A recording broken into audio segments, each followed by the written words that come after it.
Enhance your experience by becoming a supporting member.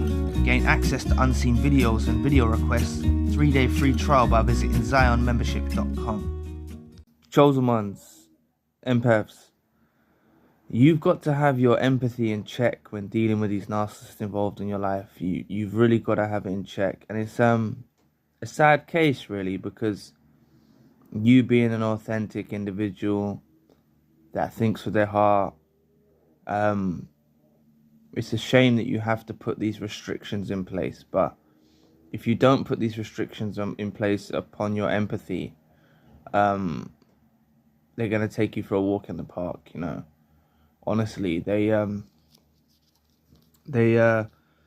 try all sorts of things. Now, I made a video, which this video kind of stemmed the video I'm now doing now, but it was, I titled it, "A Narcissist Doing Silent Treatment Actually Hurts Them More Than It Hurts the Empath. Here's Why." And what I meant in that video is, if you use reverse psychology, when a narcissist is actually doing silent treatment, it's their last resort. They either can't control you the way they wish they could control you, right? And if you don't fall into the pitfall of pursuing the narcissist involved in your life, even if you do for a period of time, or you get caught going back and forth, you know, trying to engage with them, it's falling on deaf ears, for example. If you retreat and actually match their effort, this is what I discussed in the video in case you don't have time to kind of go into that video, but basically if you match their effort and you go silent, they're going to burn out quicker than you burn out. Basically, they will burn out. They can't tolerate it. You see, them being silent, and if you just go silent on them, right, and you don't start getting jealous and thinking if they're with a new supply, and you just fall back. The narcissist has gone silent in your life, you've gone silent too. Simple as that. And what you will notice is they can't actually tolerate it. They actually can't tolerate it.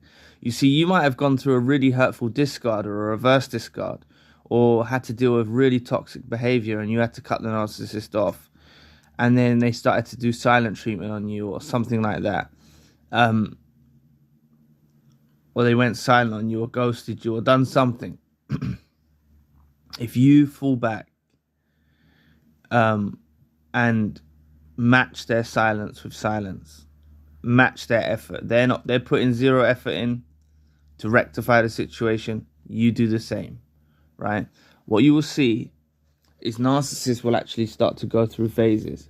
So they go through phases. They'll go through a phase of ignoring you, for example. Then, you know, just like I always say, like a whack-a-mole, they pop back up again. You know that game in the fun fair where you have the hammer and the mole pops up out of the hole and you have to hit it. Then it pops out of another hole and you have to hit it. They'll pop back up again, right? And they go through these phases. So they may have just been ignoring you. Then all of a sudden, they may try pity seeking. They may try and tug on your emotional heartstrings, your empathy, and make you feel sorry for them.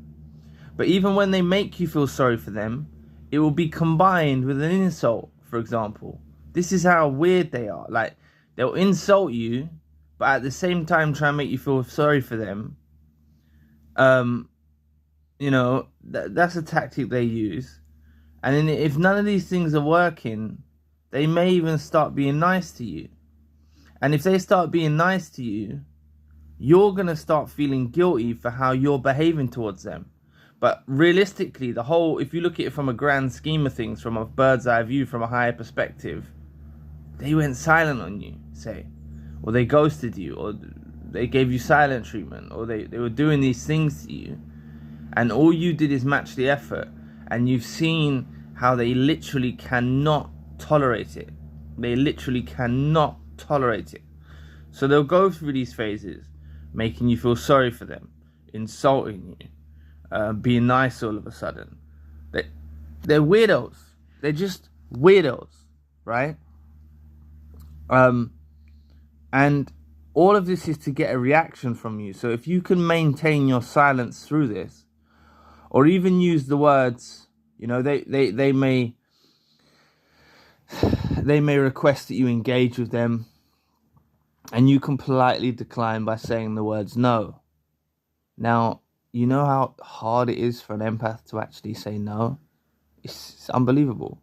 For an empath, a true empath, saying the words I know, maybe an awakened empath finds it easier, but even an awakened empath, they still struggle to say no. But it's a beautiful word that we have, no. And it can be very decisive, if that's the right word, using it against narcissists involved in your life. Saying the words no. Saying the words I disagree. You know, they come with an insult. You say, I disagree. They want you to engage. You say, no. You know, for example, this might be family members or something where you can't really, you may be kind of entrapped in the dynamics. Maybe not a romantic partner because maybe you just go your separate ways. But it could be a friend or some family members or colleagues at work. Yeah, colleagues at work. It could be colleagues at work that you can't really get away from. You know, something like that. Or you could have children with them, a past romantic relationship, and you could have children with them or something like that. You need to know that you can use these words like no, I disagree, and understand that they're going to be, that all they're trying to do is pull on your emotional heartstrings, make you feel sorry for them, you know. And when they're the one that started it, they started this whole shit, right? They started it and they can't finish it, right? So these videos kind of go combined. The video that I mentioned, I will tell you the video title again. But you know, honestly, just control your empathy. You really, really need to control your empathy because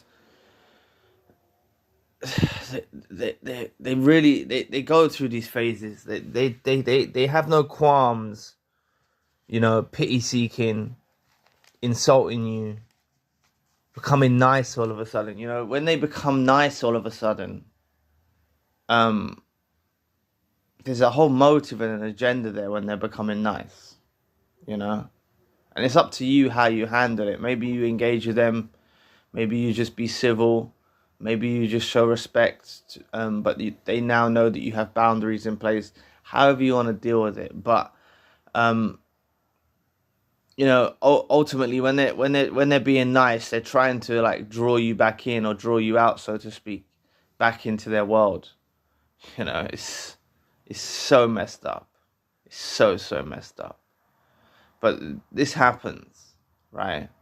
So I just want to paraphrase again, like, if you're going through silent treatment, please don't be upset by it. Just match the effort, you know? If you match that effort, you'll see them change rapidly. You'll see them change rapidly. They will start playing the victim, pity-seeking, insulting you, doing anything to get any remnants of supply from you. Because they burn out. They can't live without your supply. They need your supply. The thing is, they could have blocked you. They could have blocked you, ghosted you, discarded you. And if you just fall back, go silent, they're going to pop up like that whack-a-mole analogy I said. They're going to pop back up again. They will do, right? Even after years apart, they can pop back up. They're seriously deranged. They really need help, but you're not going to be the one to help them.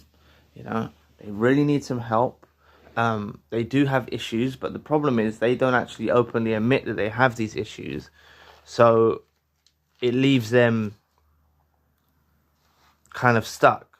You know, they're not conscious of, well, they are conscious, but they're not conscious. Like, they're not, you know, they're not. They think there's a problem in the empath. They think there's a weakness in the empath. You know, they think there's an issue in you, right? they think their ways of behavior is protection for them, and it guards them, and it keeps them in a place of safety. It actually destroys them, you know, because they go through these phases like pity seeking, ignoring you, insulting you, being nice all of a sudden. It's really messed up and bizarre.